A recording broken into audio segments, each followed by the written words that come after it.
Nina imani mazingira mlionayo ya mwenyekiti, katibu na mlezi wa jumuiya na makamu mwenyekiti wa jumuiya tutafanya yaliyo mema. Sasa kwa heshima na unyenyekevu mkubwa, baada ya hapo niombe niseme niliyotumwa na katibu mkuu wa Chama cha Mapinduzi ndugu Daniel Chongoro. Ifuatayo ni hotuba ya ufunguzi wa kikao chenu cha baraza. Ndugu mwenyekiti wa jumuiya ya wazazi na mjumbe wa kamati kuu na mwenyekiti wa bodi ya benki ya Posta Dr. Edmund Mdorwa, ndugu makamu mwenyekiti wa wazazi na mjumbe wa halmashauri kuu, ndugu katibu mkuu na mjumbe wa halmashauri kuu ambaye ni katibu mkuu wa wazazi, ndugu mlezi wa jumuiya ya wazazi Dr. Modern Kastiko na mkuu wa idara ya organization, ndugu makamu mwenyekiti wa wazazi, ndugu wajumbe wa baraza kuu la wazazi, ndugu makatibu kama wamealikwa kama wapo, mabibi na mabwana, tumsifu Yesu Kristo. Salamu alaikum. Bwana asifiwe sana. Kwa heshima na unyenyekevu mkubwa, naomba niwapongeze kwa kazi kubwa mnazozifanya kukamilisha wajibu wenu mliopewa na dhamana na Chama cha Mapinduzi kwenye jumuiya ya chama, na mlionyesha wazi wakati mmeweza kushiriki kampeni ya rais kwenye uchaguzi wa 2020 ambapo tuliweza kupata 84.4%. Ndugu viongozi, jamii yote duniani au mfumo wote duniani una utaratibu wa kuendesha mambo yake, na sisi wa Tanzania kwa sababu hatukai hewani tunao utaratibu wa kuendesha mambo yetu. Mafashisti wana utaratibu wao, wajamaa wana utaratibu wao, na hata kimila tuna utaratibu wetu.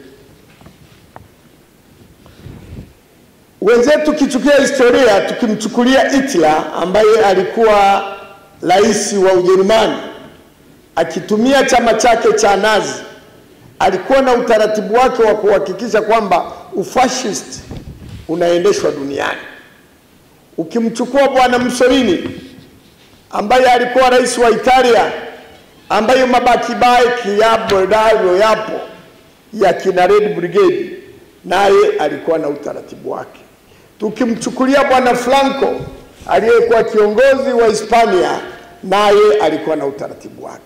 Na sisi wa Tanzania tunao utaratibu wa chama chetu namna kuendesha shughuli zake, kuendesha serikali.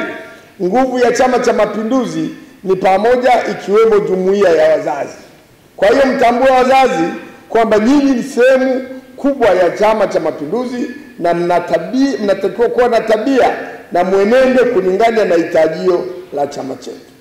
Jumuiya ya wazazi ina maelezo yake kihistoria katika kujenga umoja wa kitaifa, kuinua elimu ya Watanzania na kujenga mshikamano kitaifa. Hayo mengine mimi nianza kuyasema kwa sababu niko najua. Chama chochote duniani malengo yake ni kushika hatamu za dola na kuendesha serikali. Uimarishaji wa serikali ni chama tawala. Bila strong party serikali haiwezi kufanya kazi. Usiwaona wote wana viburi walioko serikalini, ni kwamba wengi hawajui kwamba bila uimara wa Chama cha Mapinduzi hawezi kufika popote. Nitawapa mfano, hii sio ya mkuu wangu, naiweka katika orodha iliyoletwa wakati 2015 waliokuwa wameteuliwa kuchukua madaraka. Hakuna aliyemo kwenye madaraka sasa. Hiyo nakala tulipata kutoka kwenye intelligence ya Canada, ambayo wenzetu walishajipanga kuchukua serikali. Wameshapanga wakurugenzi, wamepanga wakuu wa mikoa, lakini hakuna hata mmoja aliyekuwemo. Sasa ndio maana nataka kusema maisha walionayo sasa na walionayo wanayoyaishi ni kwa sababu ya Chama cha Mapinduzi. Maelezo haya yote ni kutaka kuelezea dhamana ya uongozi ya viongozi mliopo kwenye uendeshaji wa jumuiya husika. Ukiwa kiongozi lazima uonyeshe mfano na dhamana uliopewa. Ni aibu kwa kiongozi na haileti heshima kiongozi kuwa na mwenendo na tabia isiyo kujenga heshima ya umoja wetu. Lazima uwe na mwenendo na nidhamu ya daraja la kwanza, the first class discipline of the citizen. Watanzania tuna categories. Sasa unapokuwa kiongozi wa chama, unahesabika kwamba wewe ni kiongozi raia ya daraja la kwanza, na mashtaka yako yakifunguliwa hayafunguliwi kama mtu mwingine. Tunaanza tukisema ukijua na kwa makusudi uliamua kufanya hivi, mwingine wanasema ulifanya 1 2 3. Kwa hiyo nakumbushia kwamba mwenendo wa kuwa na vikundi vya hila, njama ni kinyume cha umoja wa jumuiya na ni kukiuka maadili, na wala vikubaliki na wala viwezi kuvumiliwa kama vipo. Maana umoja ni kujenga mshikamano na kujadiliana hoja visivyoeleweka mpaka vikaeleweka. Ndugu zangu mwenyekiti wa jumuiya ya wazazi, katibu na wageni waalikwa, jumuiya ya wazazi ni kulinda maadili na kujenga jamii bora, kulea jamii na kuleta mshikamano kwa kuwa na nguvu ya pamoja. Na haya anayeshindwa haya yote kushirikiana na wanaotaka kuleta umoja na kujenga jamii bora na kufanya na kutafuta visivyo kuwemo kwenye utaratibu. Vizuri akaamua kwamba jamani, mimi naona nimeshindwa, lakini atakuwa anajichimbia kaburi kwa sababu atalia kisaikolojia. Hivi havimo na visema. Mmoja alipofukuzwa kwenye chama akajua kumbe chama kina umuhimu. Katika kujitetea akajitetea, mnanifukuza kwenye chama ili nife, maana hata wanaume niliwajulia CCM. Sasa hii ni moja wapo kwamba yani hakuna anachokijua zaidi ya CCM, hata wanaume waliwajulia CCM. Vitendo vya uovu ndani ya jumuiya havitakubalika, na walaji wa mali na matumizi mabaya ya mali za chama havitakubalika. Tunataka utulivu wa kukikainisha chama, lakini lazima tuwe na mshikamano wa pamoja. Ndugu mwenyekiti, wajumbe wote, mwaka 2022 ni mwaka wa uchaguzi ndani ya chama na jumuiya zake. Uchaguzi wake maana yake ni mwenendo wa kuimarisha demokrasia na kuimarisha chama na kujenga serikali imara. Watanzania wote, hii ni ya kwangu sio ya kwako, msione mnalala mnaamka salama. Kuna watu ambao walala, na nina uhakika tulio wengi tunaamshwa na mkojo au kama una madeni mengi, lakini wenzetu wanaamshwa na mijusi ikidondoka.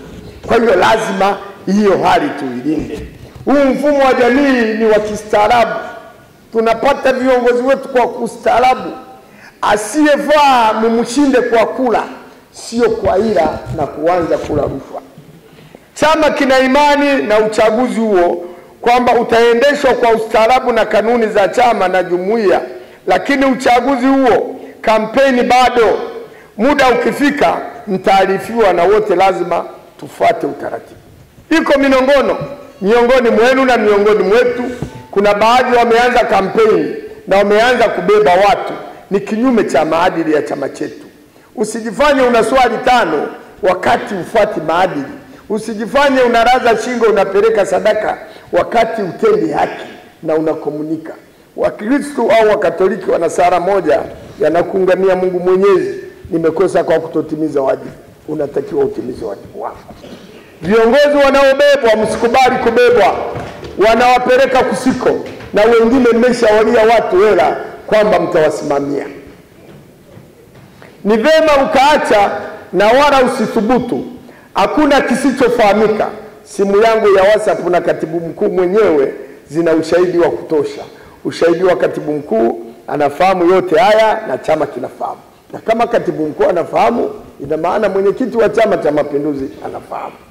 Chama kimelazimika kufanya mabadiliko ya viongozi ndani ya jumuiya kutokana na mienendo isiyoridhisha, na ikasitisha hata kuchukua hatua mbalimbali juu ya viongozi.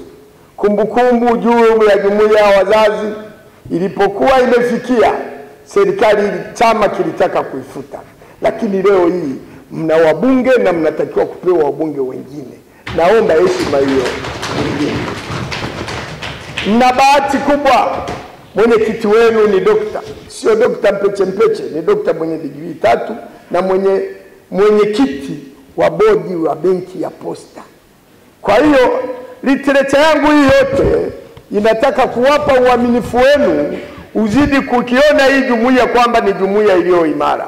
Uaminifu, viongozi wa jumuiya ya wazazi mnatakiwa muwe uaminifu, kutenda haki, kulinda mali za chama. Nina wasiwasi baada tujui historia ya shule zetu hizi, ndio maana labda inawezekana hatuzitendei haki, labda au ni urafi tu au ni tabia ya mtu, kwa sababu usimamizi wa karibu au wote ni mashahidi. Shule zingine zimeuzwa, hela zipatikane. Kuna shule zimeuzwa, vifaa vyote vya shule vimepotea na vifahamiki vilipo, na bado mtu anajifanya ni gentleman, anavaa suti, to be a real man, it's not a matter of the way you are wearing, it's a matter of the way you behave. Mwenendo wako ukoje? A real man is a man of character. Tabia na mwenendo ndio unakutengeneza kuonekana kwamba wewe ni binadamu ambayo una dhamana unayejua. Shule za wazazi zilikuwa tajiri sana na zilikuwa na uwezo mkubwa, na mimi ni shahidi. Na hakuna mkoa wenye shule nyingi za wazazi zaidi ya Mbeya. Uongo kweli? Na shule zote za Mbeya zilikuwa tajiri. Leo hii META wanadai mishahara hawajawahi kupata na kwingine kokote. Jamani, ni vema kwa waungwana tukatenda hilo jema. Viwanja, lamani zimepotea zinazofuatiliwa za jumuiya, na hatujui zilipo, ingawaje miongoni mwenu tunajua ziko wapi. Naomba kuuliza, waliouza wamekuwa na mwenendo kama baadhi ya tungekuta nini? Waliotutangulia kama wangekuwa na mwenendo wetu sisi, tungekuta nini? Uwezi ukajiona leo uko bora kama ujui historia. Ubora wako una maelezo ya kihistoria.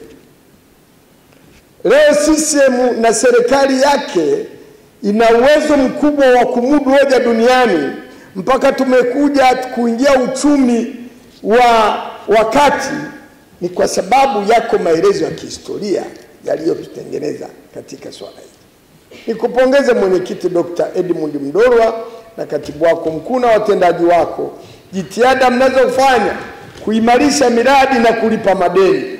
Ongezeni jitihada. Viongozi wetu wa Chama cha Mapinduzi, kumshukuru Mama Samia sana, Mheshimiwa Katibu Mkuu Chongoyo na wenzake katika makao makuu ya CCM kutupatia namba kubwa sana ya makatibu 16. Haijawahi kutokea katika historia.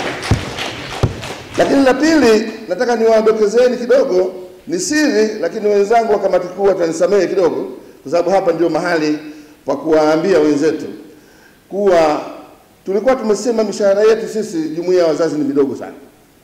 Imekubaliwa sasa kwenye chama kuongeza mishahara hiyo kutoka Januari. Alafu watakao faidi zaidi ni nani? Ni jumuiya ya wazazi, kwa sababu mishahara yetu ilikuwa wapi?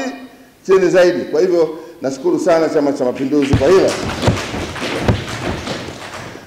Cha tatu, katika benki yangu ambayo mimi ni mwenyekiti, kuna bima ambayo niliona itawafaa sana makatibu wetu. Na wakati ule nilikuwa nafikiria mshahara yao ni midogo na nini, basi niliona ni vizuri kuwasaidia hawa. Nikamchukua ofisa mmoja wa benki kuja kuongea na katibu organization, na bima hiyo itatolewa, na nimetoa msaada katika wale wote pamoja na makatibu wa mikoa ili wapate bima hiyo. Wakilipa nusu, basi tutakuwa tumewalipia nusu nyingine, na mimi nimejiandikisha kule kuwa wakitoa hawa katika kundi wakitoa hiyo watapata faida kubwa sana, sababu mtu akifa basi watasaidiwa milioni 5, mke wake akifa, baba yake na kadhalika. Ni bima nzuri. Kwa hivyo watendaji wetu wote watafaidika na bima hiyo. Tangazo lingine ni ofisi ya Chimwaga ambayo iko hapa karibu. Nataka nichukue fursa hii kumshukuru sana katibu mkuu kuanzia wakati wa Bashiru, kwa sababu tulipopata pesa zetu sisi kutoka kwa mwekezaji wa 6 Degree, tukasema pesa hizi, katibu mkuu akasema pesa hizi nazichukua ili muweze kukamilisha jengo lenu. Nataka jumuiya ya wazazi mkamilishe jengo hili. Tulikaa kwenye kamati ya utekelezaji tukaamua, ni pesa hizo zilikuwa milioni 140, na wakasema kuwa tutajenga jengo hili. Kama pesa hazitoshi, chama kitaongeza. Kama zinatosha, zikibaki tutawarudishieni. Zimekuwa zaidi, hatukuambiwa tuongeze kwa sababu hata hivyo hatuna hela, lakini jengo karibuni litakuwa tayari.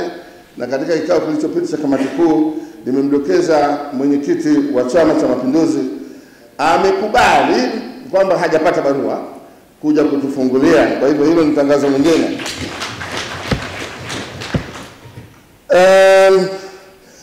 Katika maamuzi tuliyofanya katika kamati ya utekelezaji, ambayo ni mawazo yamekuja kutoka secretariat, sisi tuna madeni mengi sana.